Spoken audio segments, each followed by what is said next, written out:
Hi there, and welcome back to Stronger After the Storm. I'm Doogie. In the last episode, we talked about loneliness, that quiet, subtle feeling men rarely admit to, even when we're surrounded by people. Today, we're taking another step into that emotional side of recovery, because I want to talk about something most of us never acknowledge: anger. Not the dramatic kind, no shouting, no smashing plates. I mean the hidden frustration that sits underneath everything after a heart attack. And if you've felt even a bit of that, trust me, you're not alone. I didn't expect anger. When you think about recovering from a heart attack, anger is the last thing that comes to mind. But somewhere along the way, it sneaks in. Not rage or tantrums, just quiet frustration. It shows up when your body doesn't do what it used to, when fatigue hits out of nowhere, when you realise life has changed in ways you never asked for. Men don't know where to put anger. Men are hopeless with emotional anger. If something breaks, we fix it, but emotional stuff, we shove it in a drawer. After my heart attack, the smallest thing set me off. A stick in drawer, a slow driver, or someone saying, "Are you sure you should be lifting that?" It was never about the drawer or the driver.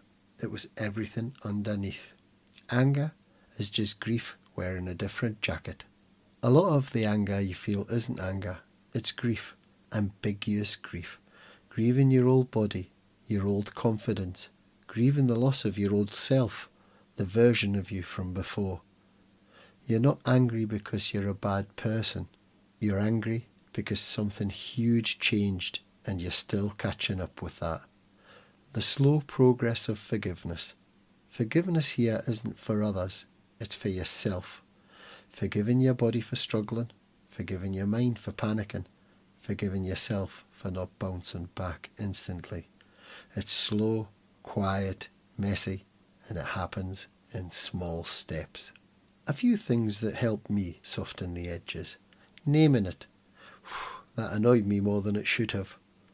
Taking a slow deep breath instead of reacting. That can stop a small irritation becoming a bad hour. Talking to one person honestly, even just, "It's been a frustrating week." Accepting healing takes time. Recovery isn't linear, you know. Here's a little message for you. If you've felt that hidden anger, that quiet frustration, you're normal, you're human, you're recovering. It doesn't mean you failed, it means you're processing something big. You don't have to do it alone, and you don't have to do it perfectly. Next time, a little lighter subject. Finding joy again. Relearning laughter, music, and the small things that bring life back. This is Stronger After the Storm. I'm Doogie. Thank you for listening, and I'll see you next time.